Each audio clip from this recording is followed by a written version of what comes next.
Coach, just given how the Cavs were able to, they attempted to throw zone you guys in the second half, how do you guys respond to that overall? I think we were not aggressive enough in the zone. We got in the middle a few times and had opportunities to look to score. Had guys in the dunker or kickouts that were wide open and missed those.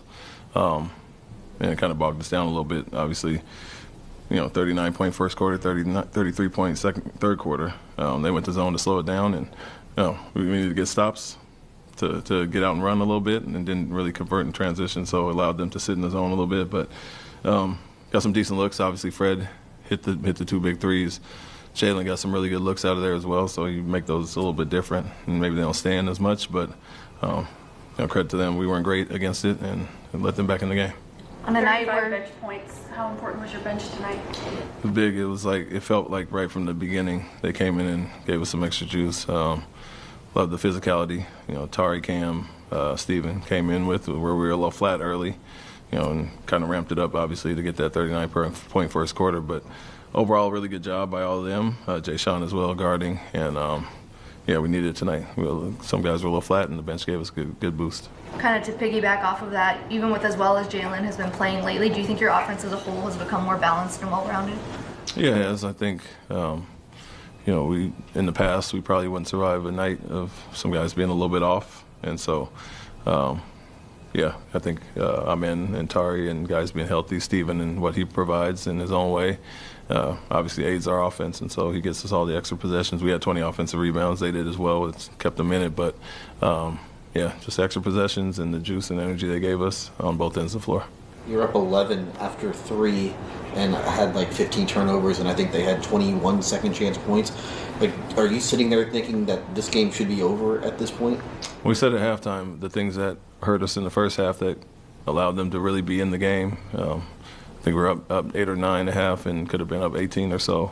Second chance points, offensive rebounds, and our turnovers. And we talked about it at halftime, showed a good amount of clips of those things, and didn't really help. The same thing hurt us in the second half. And so, obviously 33 points off of 22 turnovers is a huge number that we got to clean up. And then the offensive rebounds where they got kickouts or putbacks really kept them in it. So, yes, we thought that at halftime, and as the game went on, that's why they stuck around. How do you feel like go ahead. You shot it really well for those first 3 quarters.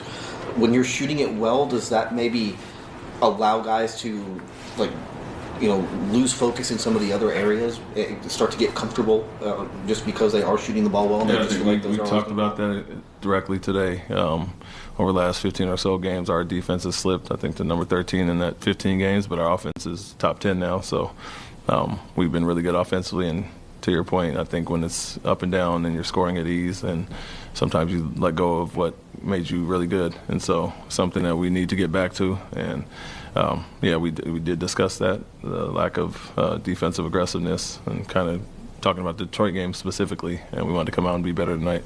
How do you feel like Alpern is handling the physicality? It seems like teams are trying to play him even more physical, trying to keep him out of the paint. Yeah, I mean, he's I think he's getting great looks that he's missing, and so he'll get to his spots. We like I said, we like to move around, but we want him to stay aggressive. That's the main thing. If the Detroit game and some tonight with Jared Allen, they guard him a lot of one-on-one for sure. Missed some easy shots, but he's continuing to learn and play through it. And his mindset has to be go score or make the right play when the double team comes, instead of thinking about contact or looking for fouls, and those things kind of takes your concentration off of finishing those plays. Coach, your man had another double-digit night in rebounding. What have you seen from his ability to be able to track the ball, especially off of missed shots? Yeah, he's been great, especially guarding a lot of perimeter guys now. I think the first few games where he moved to more on-ball defense, and we put Dylan on the bigs.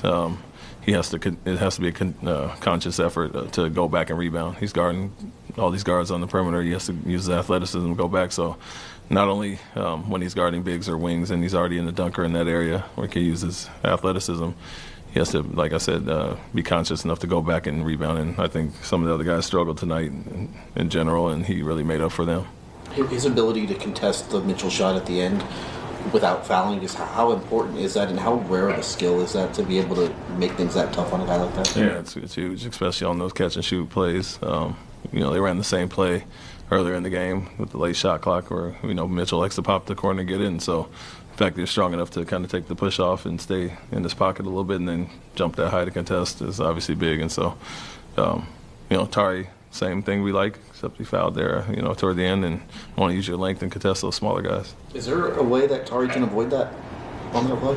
I mean, you got to jump to the side, not run up under. Basically, he didn't really leave the ground, and so the contest wasn't great because he didn't jump. And then if you're gonna, obviously, you got to pull off to the side. And, crucial play that, unfortunately for them, they missed some free throws. Fortunately for us.